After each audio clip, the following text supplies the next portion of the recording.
Ողջույն զանգվածային լրատվության պարոն Արման Չիլինգարյանը։ Սկզբում պարոն Մանուկյանը կներկայացնի թեման, որից հետո կանցնենք ձեր հարցին։ Շնորհակալություն, բարև ձեզ։ Այսօրվա մեր հանդիպման նպատակը վերջերս ներքին գործերի նախարարության կողմից մարզդրական նախաձեռնության կարգով այսպես կոչված հաշվառման քննական ծառայությունների բնագավառում կատարված փոփոխություններ ներկայացնելն է,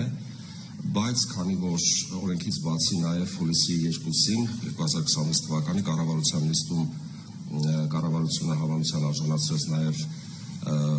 2020 թվականի մարտի 26-ի 385 նորմատիվ որոշման մեջ փոփոխությունների նախագիծը, մենք բնականաբար նաև դրան կանդրադառնանք, որովհետև եւ օրենքի փոփոխությունը եւ կառավարության որոշման փոփոխությունները ունեն ընդհանուր համակարգային տրամադրություն։ Անդրադառնանք օրենքի փոփոխությանը, ճանապարհային երթևեկության անվտանգության ապահովման մասին օրենքում կատարվել են փոփոխություններ եւ լրացումներ, այսպես եթե կարճ ձևակերպենք, խոսքը վերաբերում է վարելու իրավունքից զրկված անձանց վարելու իրավունքը վերականգնելու նոր ընթացակարգին, այսպես մոդելային փոփոխությանը։ Մենք իհարկե առիթ ունեցել ենք խոսելու այն մասին, որ մոդելային փոփոխություն ենք կատարում եւ վերաիմաստավորում ենք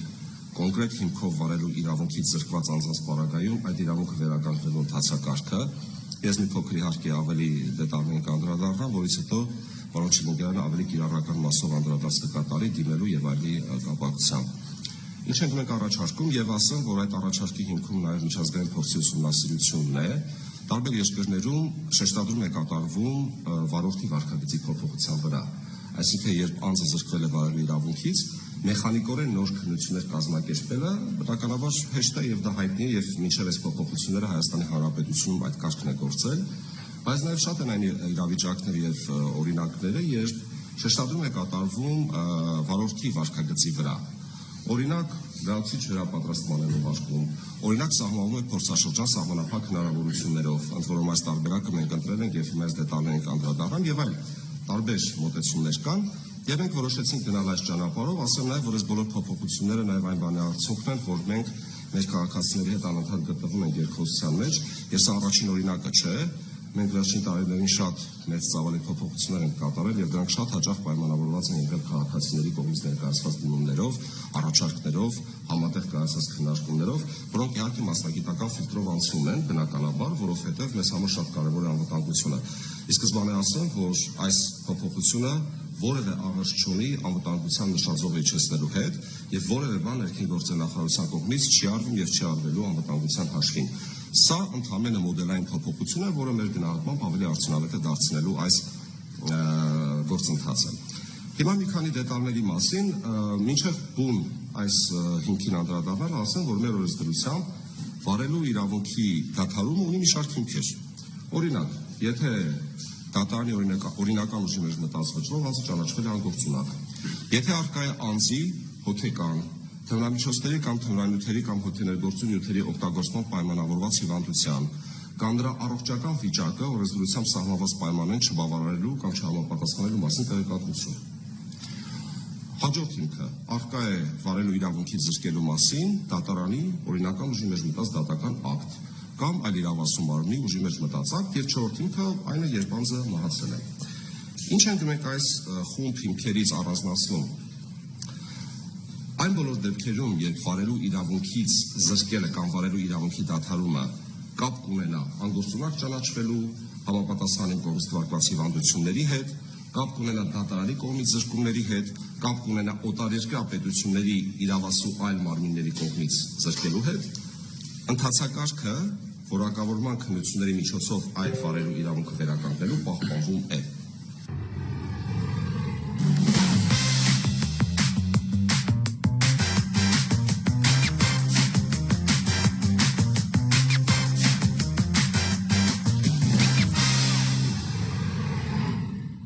Հանրապետության պարագայում որակավորման քննությունների միջոցով վարորդական իրավունքի վերականգնումը շարունակում է մնալ ուժի մեջ։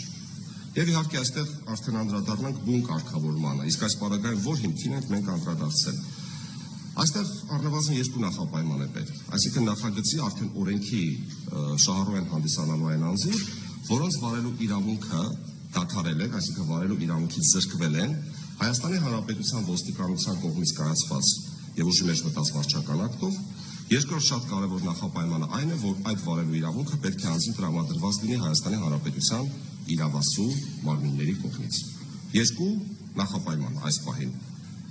Վարելու իրավունքը պետք է տրամադրված լինի Հայաստանի Հանրապետության կողմից եւ վարելու իրավունքից զրկումը պետք է իրականացված լինի ոստիկանության Հայաստանի Հանրապետության ոստիկանության կողմից կայացված եւ ուժի մեջ մտած ակտի հիմքով։ Այս պարագայում, եթե այս երկու նախապայմանը մենք ունենք, ինչ ենք ասում ենք, վարելու հիմքը վերանալուց հետո, այսինքն զրկման ժամկետը ավարտվելուց հետո, 1 տարվա ընթացքում անձը կարող է դիմել, վճարել համապատասխան պետական տուժք, որը սահմանված է 50,000 դրամի չափով, եւ այս պարագայում առանց որակավորման քննությունների նրա վարելու իրավունքը վերականգնվում է, սահմանվում է վերականգնման օրվանից սկսած 1 տարվա փորձաշրջան, մարդը կարող է ունենալ 1 չսպառված միավոր, բայց կատարել այնպիսի խախտում, որի համար ենթադրենք նախատեսված է օրինակ 4 միավոր։ Այս դեպքում 6 արդեն գերազանցեցին եւ նա կզրկվի վարելու իրավունքից 1 տարի ժամկետով եւ ասեմ նաեւ, որ այս հնարավորությունից անձը կարող է օգտվել բացառապես 1 անգամ։ Ունենք նաեւ անցումային կարգավորումներ, որը կապ ունի նաեւ դիմելիության հետ, ժամկետների հետ։ Ես ինչպես խոստացել էի, խոսքը կփոխանցեմ պարոն Չիլինգարյանին, այնտեղ նաև շատ հետաքրքիր մանրամասներ կան նաև պետական տուրքի վճարման համար նախատեսված հաշվի համարի եւ այլնի հետ։ Խնդրեմ պարոն Չիլինգարյան։ Շնորհակալություն, նախ անցումային դրույթի մասին ասենք, հետո ընթացակարգի։ Անցումային դրույթը հետևյալն է, որ օրենքի պարտավորները կտարածվեն 2020 թվականի հունվարի 1-ից հետո վարելու իրավունքից զրկված անձանց նկատմամբ նաև, այսինքն մինչև 2020 թվականի հունվարի 1-ը զրկված անձինք չեն կարող օգտվել այս իրավունքից, ինչով է պայմանավորված հենց 2020 թվականի հունվարի 1-ը ընտրելը եւ օրենքի նախագծով ներկայացնել ազգային ժողովի քննարկմանը, դա այն ամսաթիվն է, երբ ներդրվել է տնօրենային միավորների համակարգը Հայաստանի Հանրապետությունում եւ մենք ունենք որոշակի նաև վիճակագրություն եւ վերլուծություններ այդ օրվանից սկսած անձանց վարկագծի վերաբերյալ եւ նաև ունենք անհատականացնող տեղեկատվություն վարորդների զրկումների վերաբերյալ ավելի ստույգ։ Ինչ է 20 թվականի հունվարի 1-ից հետո զրկված անձինք, ում զրկման ժամկետը լրացել է մինչև օրենքի ուժի մեջ մտնելը, այսինքն մինչև այսօր, սկսած այսօրվանից հուլիսի 6-ից 1 տարվա ընթացքում կարող են դիմել հաշվառման քննական ստորաբաժանում եւ վերականգնել իրենց վարելու իրավունքը կրկին նույն պայմաններով, այսինքն վճարելով 50,000 դրամի չափով պետական տուժ, ստանալով 1 տարվա կտրվածքով 6 տուգանային միավորով փորձաշրջանի ժամկետ։ Ինչ վերաբերում է ընթացակարգին, թե ինչ գործողություններ պետք է անել, հնարավորությունից օգտվելու համար պետք է ներքին գործերի նախարարության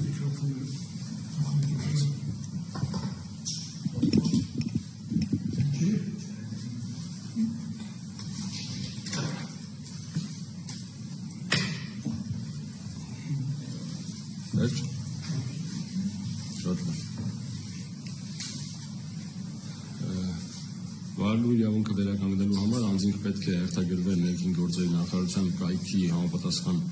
մասում, ընտրելով զրկված վարորդական վկայականի վերականգնում առանց քննությունների կոճակը, որը հենց հատուկ ստեղծված է այս նպատակով, ընտրել իրենց համար նախընտրելի ստորաբաժանումը, ընտրել նախընտրելի օր եւ ժամ իրենց ներկայանալու համար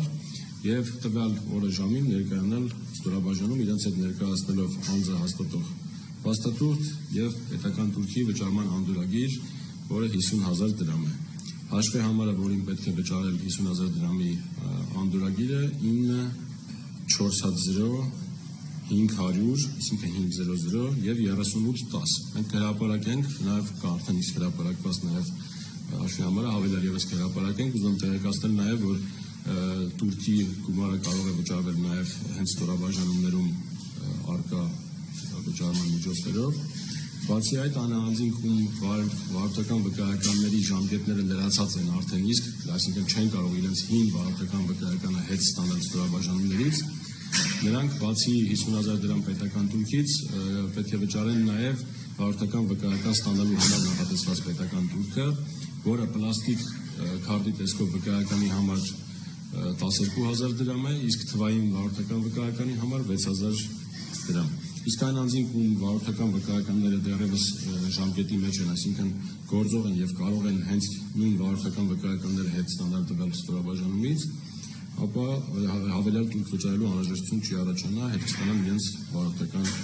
վկայականները։ Այսքանը երևի թե ընթացակարգի մասով, եթե օրենքի մասով արձանագրում են կառավարության որոշման կարգավորումները, եթե օրենքի հետ կապված հարցեր կան, եթե լինեն հարցեր, պարոն Մանուկյան, հարցերի տեսքով, եթե չէ, մենք ինքներս մեզ համար դուրս գրած հարցերին կառաջացնենք, կպատասխանենք։ Լավ, այդ դեպքում անցնենք կառավարության որոշման կարգավորումներին, իհարկե դրանցից մեկը բավականին երկար է քննարկվել, այսինքն հանրությունը որոշակիորեն տեղեկացված է, խոսքը վերաբերում է գործնական քննությունների համար սահմանված ժամանակի երկարաձգմանը։ Գիտենք, որ ներկայումս տեսական քննությունը դրական հանձնելուց հետո, մինչև վերջին փոփոխությունը իհարկե, անձին տրվում էր 1 տարի ժամկետ, որպեսզի գործնական քննությունը կարողանա հանձնել։ Ընդ որում 1 տարվա ընթացքում գործնական քննությունը հաջողությամբ չհանձնելու պարագայում տեսական քննության արդյունքները համարվում են ուժը կորցրած։ Ուժը կորցնելու իմաստով որևէ բան չենք փոխել, պարզապես հաշվի առնելով բազմաթիվ հանգամանքներ, այդ թվում նաև հերթական անգամ ասեմ, քաղաքացիներից եկած ազդակները, որովհետև մի հետաքրքիր մշակույթ է Հայաստանում ձևավորվում, սկսել են նաև դասընթացների գնալ մեր քաղաքացիներից, դասընթացը որոշակի տևողություն է, նաև քաղաքացիական պատասխանատվության աճ ենք նկատում այն իմաստով, որ մարդը մինչև իր կարծիքով գոնե պատրաստ չի լինում, չի դնում հաշվառման քննական մարմիններ, այսինքն այս իմաստով նաև օբյեկտիվ անհրաժեշտություն է առաջացել, որպեսզի մենք նաև ընդառաջենք քաղաքացիների խնդրանքին, եւ այդ 1 տարին դարձել է արդեն 2 տարի, այսինքն, եթե ավելի պարզ ասեմ, տեսական քննությունը հանձնելուց հետո անձը հնարավորություն կունենա 2 տարվա ընթացքում հանձնելու գործնական քննությունը։ Կառավարության որոշումը արդեն հրապարակված է եւ հունիսի 4-ից ուժի մեջ է մտել։ Հաջորդ, այսպես ասած, փոփոխության մասին խոսենք, դուք նաև հաճախ ականատես եք լինում, որ ներքին գործերի նախարարությունը թվայնացման նմիտված մեծ ծավալի աշխատանքներ է կատարում եւ այս իմաստով որոշակի ռիսկեր մեղմող կարգավորումներ ունենք կառավարության որոշման այս վերջին փոփոխությունների մեջ ներառված։ Խոսքը վերաբերում է անձի հոգեկան կամ թմրամիջոցների կամ հոգեմետ հոգեներգործություն նյութերի օգտագործման պայմանավորված կամ օրենսդրությամբ սահմանված պայմաններին չհամապատասխանելու մասին տեղեկատվությանը։ Թվայնացման իմաստով ինչ ենք նախատեսել, որ քննական մարմինը այդ տեղեկատվությունը ստանում է ինքնաշխատ եղանակով էլեկտրոնային առողջապահության միասնական համակարգից, այսինքն Արմեդից։ Իհարկե, այնպես չէ, որ կարգավորումներ նախկինում չեն եղել, բայց հաշվի առնելով թվայնացման գործընթացը հատկապես վերջին տարիներին է մեծ թափառել, դրանք իհարկե նյութական կրիչներով են փոխանցվել։ Սրանով մենք ավելի օպերատիվ կապ ենք ապահովում այն անձանց տվյալների մասով, որոնք հնարավոր է ընթացքում որոշակի հիվանդություններ կամ չգիտեմ ինչ-որ հիմնարկներում, համապատասխան հիմնարկներում հաշվառման են վերցվել, եւ պետությունը այս իմաստով անվտանգային բաղադրիչը ավելի է բարձրացնում, որովհետեւ տեղեկատվությունը ստացվում է ներքին գործերի նախարարության համապատասխան էլեկտրոնային ռեգիստրում եւ ինքնաշխատ եղանակով նաեւ վարելու իրավունք էս պարագայում դադարում է եւ բնականաբար արտաքին ծառայություն իրականացնող մեր ստորաբաժանումները դա տեսնում են։ Այլ կերպ ասած, շրջանառության մեջ այսպիսի հիմքով, այսինքն երբ մարդուն արգելված պետք է լիներ ունենալու վարելու իրավունք, բայց իր մոտ դեռ կա, այս շրջանառությունը չակերտավոր ստվերային գրեթե նվազագույնի պետք է հասցնենք։ Հաջորդ փոփոխությունը, որը շատ է կարևորվել մեր կողմից, թեստերի հարցաշարերի առավել թիրախային դարձնելն է։ Ընդ որում ես մեր հանրության համար հատուկ ուզում եմ շեշտել, որ սրա նպատակը եւ արդյունքը ամենևին քննությունները հեշտացնելը կամ բարդացնելը չէ։ Հատկապես կարող է մտայնություն ստեղծվել, որ որոշել ենք քննությունները հեշտացնենք, քննությունների հեշտության կամ բարդացման իմաստով որևէ բան չի փոխվել։ Պարզապես մենք ինչ ենք ասում։ Ասում ենք, եթե անձը դիմել է այս կատեգորիայի կամ այսինչ ենթակատեգորիայի տրանսպորտային միջոց վարելու իրավունք ձեռք բերելու համար, ապա արդյոք առավել արդյունավետ եւ նաեւ անվտանգության իմաստով ավելի օգտակար չէ, որպեսզի նա հատկապես պատասխանի այդ կատեգորիայի կամ ենթակատեգորիայի տրանսպորտային միջոցին վերաբերելի հարցերին։ Ամբողջ պատմությունը սա է։ Հետևաբար այստեղ այլ մտայնություններ, այլ մեկնաբանություններ լինել պարզապես չի կարող։ Մեր նպատակը եղել է կոնկրետ ստուգել այն գիտելիքը, որ այդ վարորդին ապագայում այս փուլում տեխնացուին անհրաժեշտ է լինելու տվյալ կատեգորիայի կամ ենթակատեգորիայի տրանսպորտային միջոցը վարելու համար։ Ասեմ նաև, որ քանի որ մենք այս զրկված վարելու իրավունքից զրկվելու մասին օրենքից այս փոփոխությունից խոսեցինք, որոշակի ենթալեզրական մակարդակում շտկումներ ենք կատարել, համապատասխանեցրել ենք նաև կառավարության որոշումը այս իմաստով եւ ուժի մեջ մտնելու ժամկետները ես կթողնեմ պարոն Չիլինգարյանին եւ եթե գործնական այսպես պրակտիկ հարցությունում հարցեր կան, խնդրեմ ուղղեք։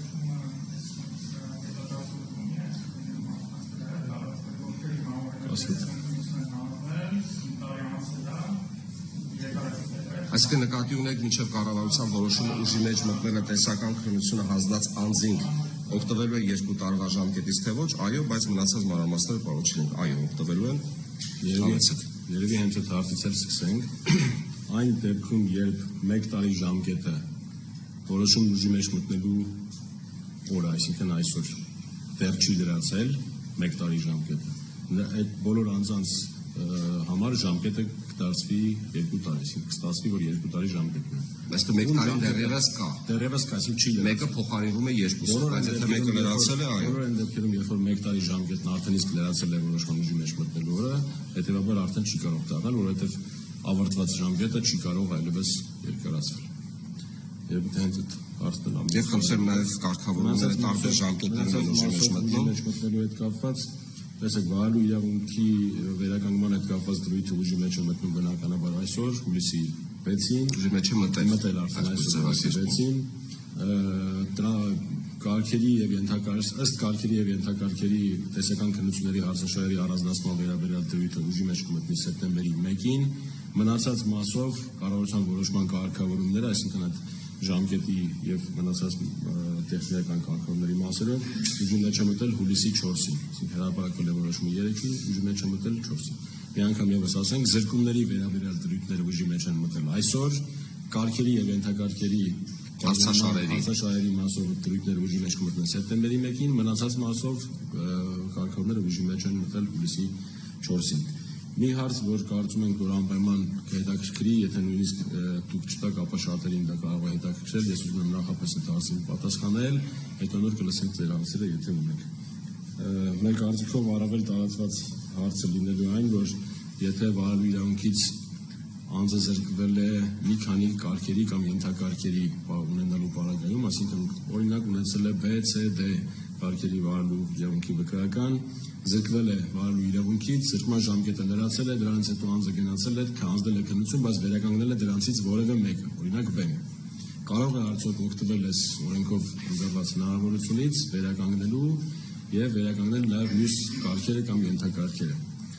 Այստեղ մեր պատասխանը այսպեսին է, որ այո, կարող է, բայց այդ պարագայում նա պետք է ստանա նոր վարորդական պլաստիկ վկայական, մյուս բոլոր կատեգորիաների կարգեր նշումներով եւ պետք է համաձայնի նաեւ այն կարգի համար փորձաշրջանի, որը արդեն իսկ իր քննությունով ձեռք է բերել, այսինքն փորձաշրջան 1 տարով եւ վերականգնի իր բոլոր կարգերն ու ենթակարգերը։ Դա արդեն անձի ցանկությունն է։ Եթե ցանկություն կունենա համաձայնել փորձաշրջանի 6 տուգանային միավորով, ապա կարող է վերականգնել նաեւ մյուս կարգերն ու ենթակարգերը։ Ես մի փոքր մեկնաբանությամբ շարունակեմ, պարոն Չիլինգարյանի միտքը։ Անոր խնդիրն է, որ անկախ վարորդական վկայականի վրա արտացոլված կարգերի եւ ենթակարգերի քանակից պետությունը վարորդին տրամադրում է 13 միավոր ստանդարտ պայմաններում։ Այսինքն սա չի կարող դիտվել առանձին։ Բոլոր կարգերն ու ենթակարգերը պետք է դիտարկվի 13 միավորի, իսկ նոր կարգավորումների պարագայում 6 միավորի պարագայում։ Հետևաբար միանշանակ պարոն Չիլինգարյանի հետ համաձայն եմ, որ վարորդի ընտրությամբ դա պետք է լինի, եթե ինքը ցանկանում է այսպես կոչված նոր կարգավորումներով գնալ, ուրեմն բոլոր ենթակատեգորիաներով կամ կատեգորիաներով պետք է գնալ փորձաշրջան։ Կամ հակառակը, եթե ինքը ուզում է 13 բալի այն ստանդարտ ընթացակարգը պահպանի, ուրեմն պետք է գնալ եւ որակավորման քննությունները հանձնել եւ չեմ հիշում պարոն Չիլինգարյանը նշեց, արդյոք ում ժամկետը լրացել էր մինչեւ հուլիսի 6-ը զրկման անցումային դրույթների կոնտ։ Եթե նշել եք, ես չանդրադառնամ։ Որտեղ այդ 1 տարվա գաղափարը մի քիչ հանրության կարող է թյուրընկալում առաջացնել։ Տեսեք, եթե զրկման ժամկետը վաղուց լրացել է կամ լրացել է մինչև 2026 թվականի հուլիսի 5-ը ներառյալ, այս մարդիկ կարող են դիմել հուլիսի 6-ից, այսինքն այսօրվանից սկսած 1 տարվա ընթացքում, այո։ Եթե կան մարդիկ, որոնց զրկման, վարելու իրավունքի զրկման ժամկետը դեռևս չի լրացել, անպայման պետք է սպասել մինչև այդ ժամկետը լրանա, լրանալուց հետո այլի կրկին մնացած պայմանները նույնն 1 տարվա ընթացքում դիմել պետական տուն եւ այլն դրա մասին արդեն խոսել։ Որտեւ կարող է տպավորություն ստեղծել, որ բոլորը իբր հուլիսի 6-ից կարող են դիմել, բայց այդպես չէ։ Պետք է անպայման զրկման հիմքը վերացած լինի, այդ կերպ ասած զրկման ժամկետը պետք է լինի ավարտված։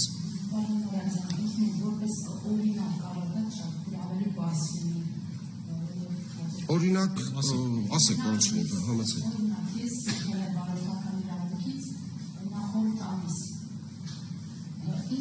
Ինչ ժամկետով եք զրկվել։ Ես ես զրկվել եք օրինակ 2026 թվականի հունիսի 15-ին, օրինակ։ 1 տարի ժամկետ։ Սպասում ենք մինչև 2027 թվականի հունիսի 15-ը, ժամկետի ավարտից հետո, որ տույժը պետք է տրվի, բայց վարչական տույժի միջոցը պետք է տրվի, այսինքն զրկման ժամկետը պիտի լրանա ցանկացած պարագայում։ 2027 թվականի հունիսի 15-ից հետո 1 տարվա ընթացքում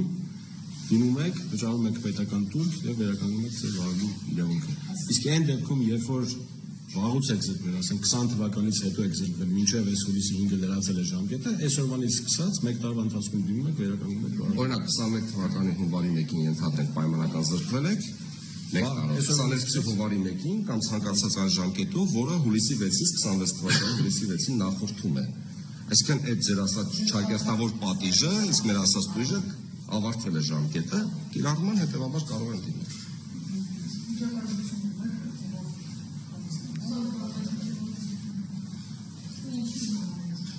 Մոտ 18000 անձի մասին է խոսքը, սա ընդհանուր այն թիվն է, այո, որոնք պոտենցիալ շահառու կարող են հանդիսանալ այս իրավական կարգավորման։ Իսկ ինչ վերաբերում է զրկված ներողություն պարոն Շինգան, մեկ ճշգրտում, ոչ թե 20-ից մինչև այսօր զրկվածն էր, որտեղ դա այլ թիվ է։ Հնարավոր է մարդիկ ընթացքում վերականգնել։ Պարոն Շինգանը հրապարակում է այս պահի դրությամբ։ Հունիսի 30-ը ներառյալ, որտեղ այն մյուս թիվը օբյեկտիվ պատկեր չի տալու։ Իսկ այն անձինք, ովքեր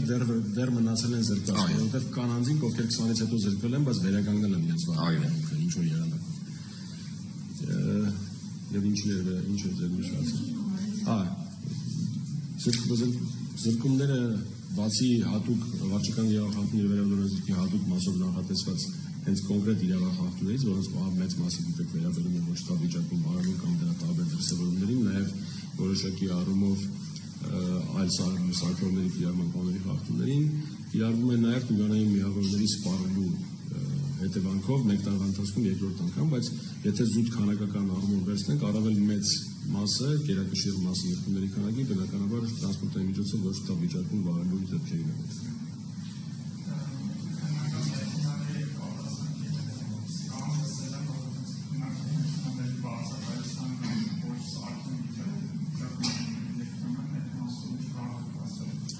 Ես կպատասխանեմ, պարոն Չիլինկարյան, եթե ավելացնելու բան կունենաք։ Տեսեք, մենք վերջին հատվածում ներքին գործերի նախարարության ձևավորումից սկսած մեծ ջանքեր ենք գործադրել, հաշվի առնելով նախարարության կողմից մատուցվող այս ծառայության կարևորությունը հանրության համար։ Նախ մեքենաների քանակը, պարկը, այսպես ասած, պարբերաբար թարմացում եւ ավելացվում է։ Բացի դրանից, օբյեկտիվություն ապահովելու համար եւ գործընթացի վերահսկելիությունը ապահովելու համար առնվազն մարդատար ավտոմոբիլները կահավորված են դրսից եւ ներսից համապատասխան տեսախցիկներով եւ չգիտեմ դուք վերջին անգամ երբեք առնչվել գործընթացին, բայց ամբողջ գործընթացը սկզբից մինչև վերջ տեսաձայնագրվում է։ Սա այդ իմաստով իհարկե չպետք է մոռանալ, որ հանրային պահանջարկը գնալով աճում է հանուն արդարության, դա պետք է խոստովանել, բայց հավատացնում եմ ձեզ, որ մենք շատ մեծ ուշադրության տակ ենք պահում այդ հատվածը ծառայությունների եւ վերջին հատվածում կրկնվեն եւ տրանսպորտային միջոցների քանակն է ավելացել եւ դրանց որակական բաղադրիչն է ավելացել, հները նորով են փոխարինվել եւ աշխատանքները մեծ ծավալի ընթացքի մեջ են այս բանը։ Եթե այլ հարց կա։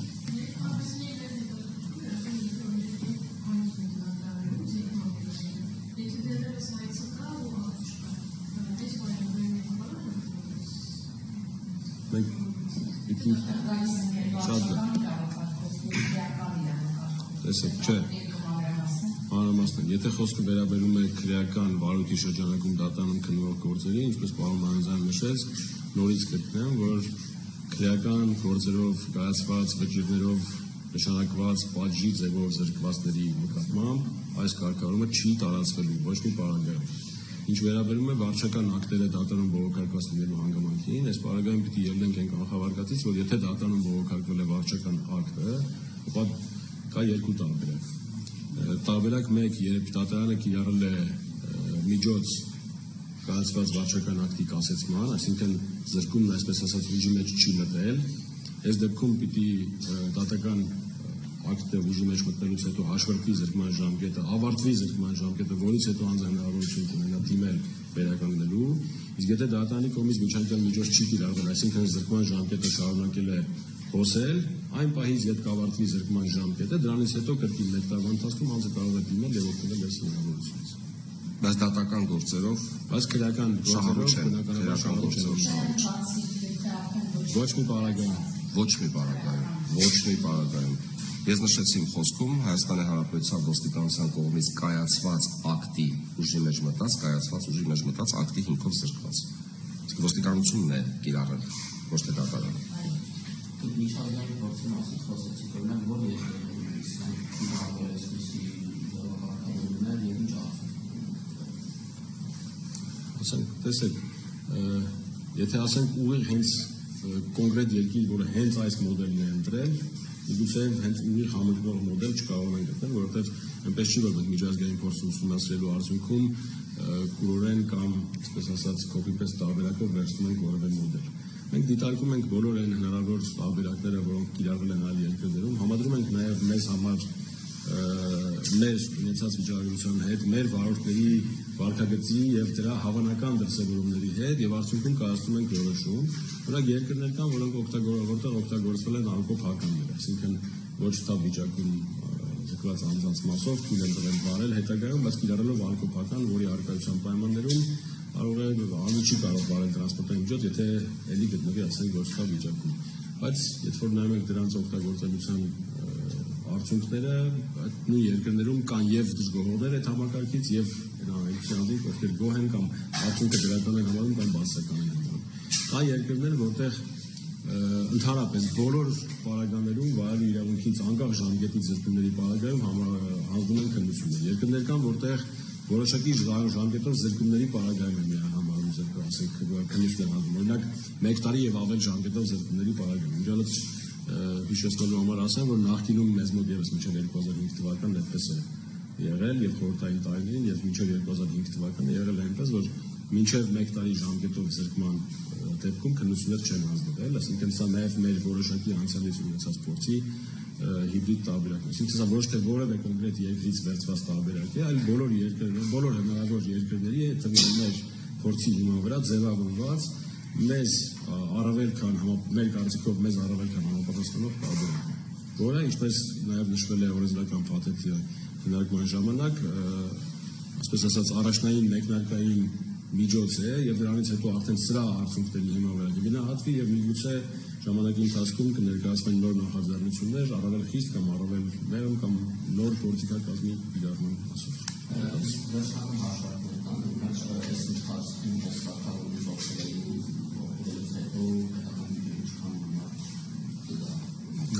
Քանի հոգի նախ դիմել։ Հոգի կօգտվի անգամ 50,000 դրամ։ Ոչ մեկը չգիտենք, թե քանի հոգի կօգտվի այս հնարավորությունից։ Այսինքն դա կարող ենք փաստել, որ ասենք որոշակի ժամանակահատված անց ուղղակի բազմապատկելով զրկումների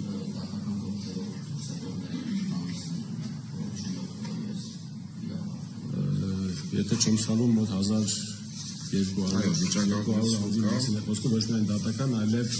այլ պետությունների իրավասու մարմինների կողմից զրկված անձանց ընդհանուր թիվը մոտ 1200-ի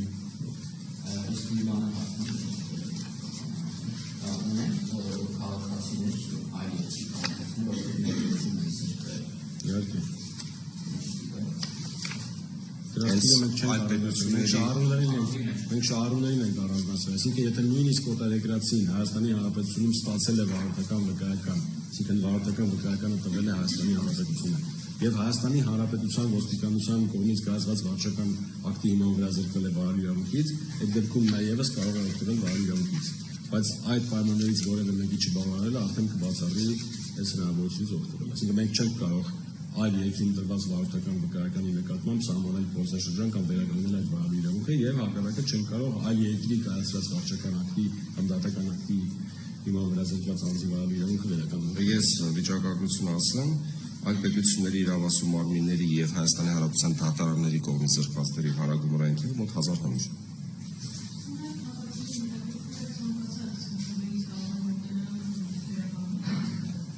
Այո, կարող են դիմել ցանկացած հաշվառման քննական ստորաբաժանում, այստեղ կա մի նրբություն, որ եթե անձինք հետ են վերցնելու իրենց արդեն իսկ գոյություն ունեցող եւ ժամկետի մեջ գտնվող վարորդական վկայականը, ապա ուղղակի պետք է դիմեն տվյալ ստորաբաժանում, որտեղ գտնվում է իրենց վարորդական վկայականը, դա մեծ հավանականությամբ իրենց հաշվառման վայրի հաշվառման քննական ստորաբաժանումն է, որովհետև զրկելուց հետո վարորդական վկայականները վերադարձվում են այնտեղ։ Եթե ստանալու են նոր վարորդական վկայական, այսինքն վճարելու են 12000 կամ 6000 տուր եւ ստանալու են նոր վարորդական վկայական, ապա կարող են ազատել եւ կարող են դիմել ցանկացած հաշվառման քննական։ Ես առիթից օգտվում մի բան հիշեցնեմ մեր հանրությանը, ժամանակին այդպիսի ակտիվ եւ սահմանափակում կարայով ըստ հաշվառման քննական ստորաբաժանումը ենթադրենք օրինակ բնակության վայրի ստորաբաժանում կարելի է դիմել։ Իմ ասած այս մեծ փոփոխությունների շրջանակներում նաև դա ենք փոխել եւ այս առումով անձը ազատ է։ Եթե իհարկե պարոն Շիլեգյանի ասած ֆիզիկապես պլաստիկը վերցնելու խնդիր ինքը չունի, ցանկացած ստորաբաժանում խնդիրը կարելի է լուծել։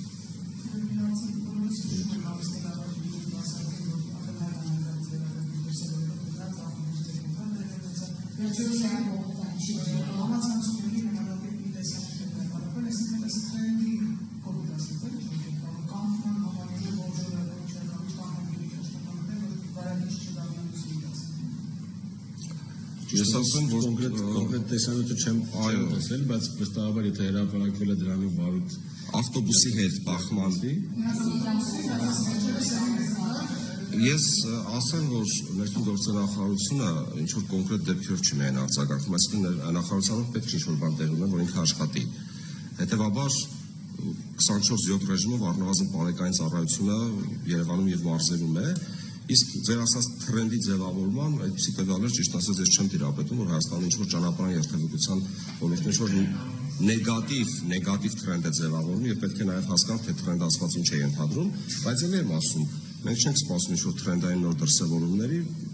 դա մեզ համար հերթական խախտում է կարող լինել եւ բարեկային ծառայության ներկայությունը արդեն իսկ համապատասխան վայրերում ամենամեծ կանխարգելիչ բնույթ ու նշանակություն ունի։ Այնպես որ եթե նույնիսկ այդպիսի թրենդ ձևավորվում է, ես վստահեցնում եմ, որ վստահ եմ նաև այդ դեպքով արձագանք է եղել, ուղղակի վստահ։ բոլոր մեզ հայտնի Պարզապես այսօրվա քննարկումը դրա շուրջ չէ, թե չէ նաև այդ մասով կդառնանք ունենանք, այնպես որ բոլոր պոտենցիալ վատ թրենդները թող իմանան, որ ներքին գործերի նախարարության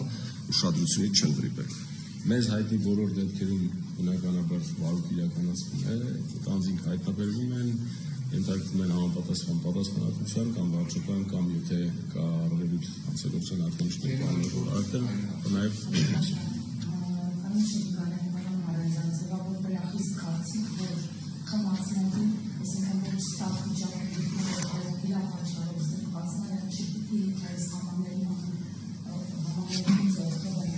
Ես կպատասխանեմ բանից։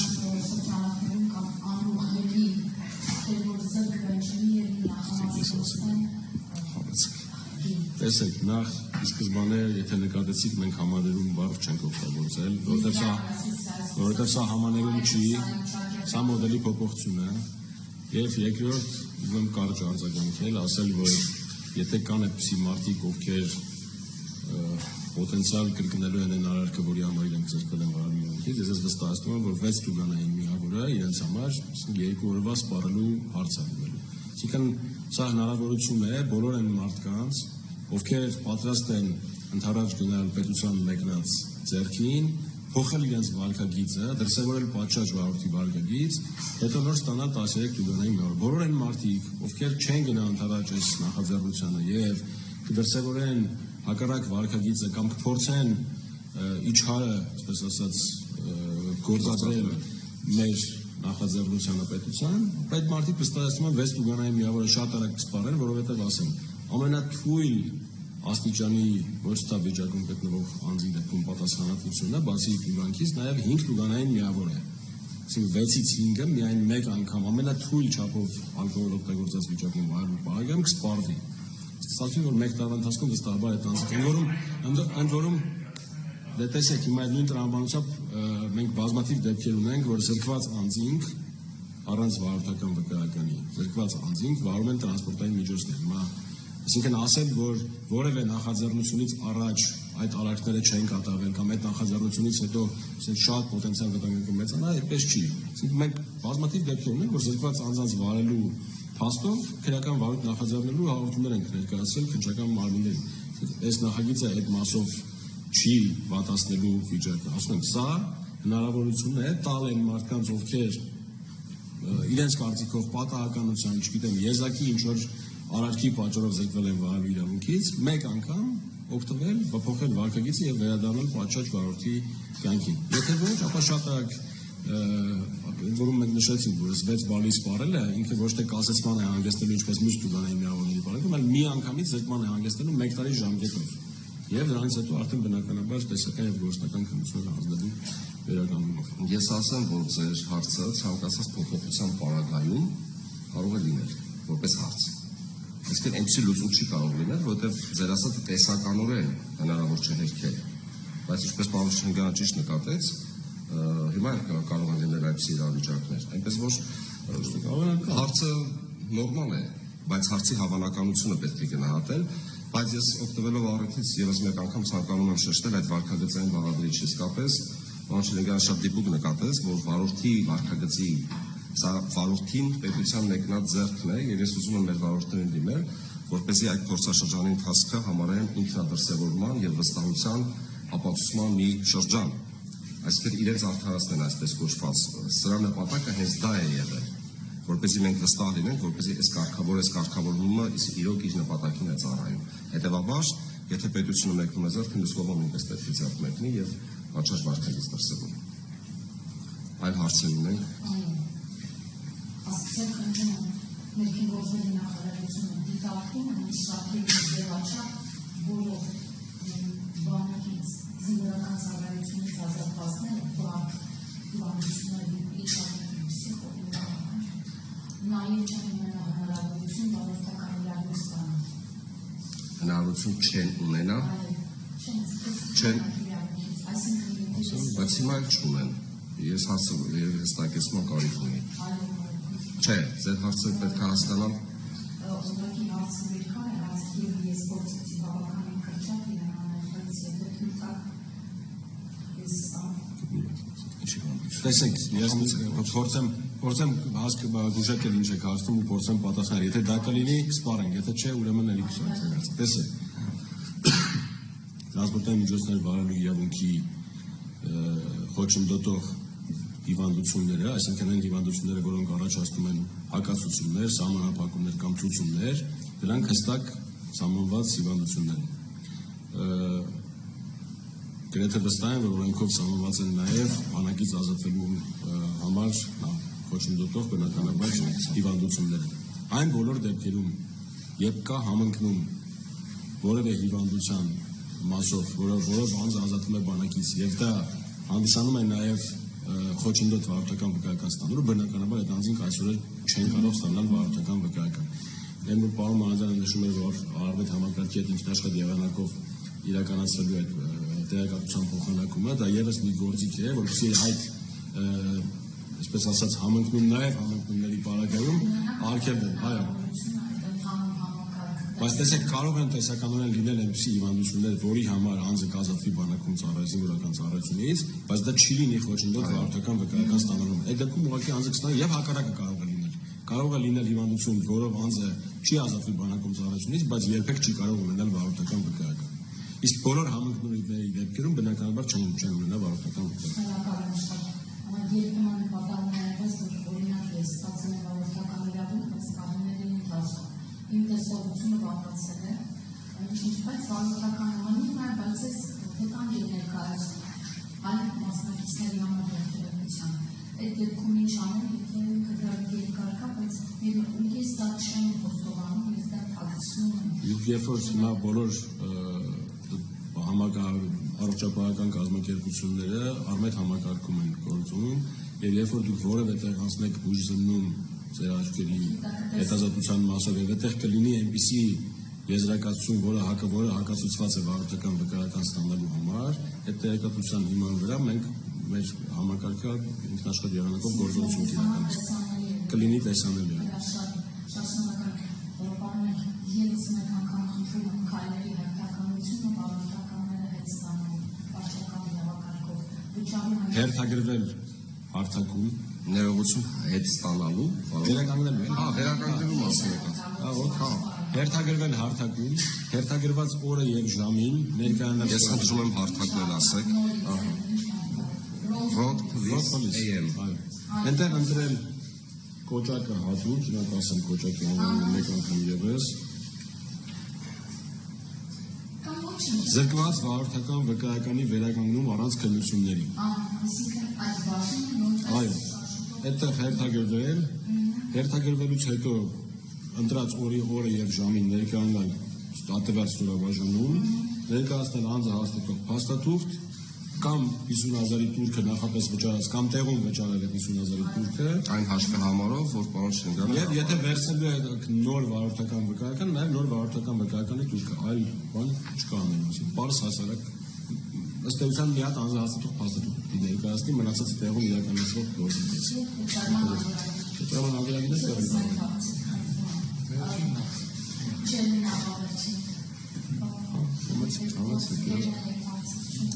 Կարևակիսի համար, որ որպես թեժ վերակիսի համար կարելի է օգտագործել ստորացում, թիրեք եւ այլն։ Եթե վարորդները ունենան հարցեր այս ընթացքում, ինչ կարգավորվում, ինչ արգելանքի անեն, կարող են դիմել այս հեռախոսահամարով եւ ճշտումներ անել։ Պարոն Մարիկ Սարգսյանը այս հեռախոսահամարը գրավել, դա գործում է։ Եթե անհրաժեշտություն լինի, ինձ թվում է մենք նաև եւս մեկ անգամ քայլել, չնայած արդեն հրապարակված է Նորից մեր նաև Facebook-ալ էջում, բայց կարելի է նորից փառատոնենք զանգերի կարիք չլինի բացապես, որովհետև այնքան մանրամասն է թվարկված ամեն ինչ, որ Հիմա երբեմն լինում հենց մասնավոր դեպքեր, որ չես նախատեսում։ այո, իհարկե կարող են զանգահարել։ Ձեզ էլ երբ որ կդիմեն, դուք էլ կարող եք այդ հարցադրումները հավաքագրել, ուղարկել մեր լրատվական ծառայություն կարձագանքենք։ Իսկ կարողանում եք հրավիրել երեք մի քանի հարցեր։ Իհարկե։ Ավարտենք։ Շնորհակալ եմ։ Դա լավ է, Շնորհակալություն։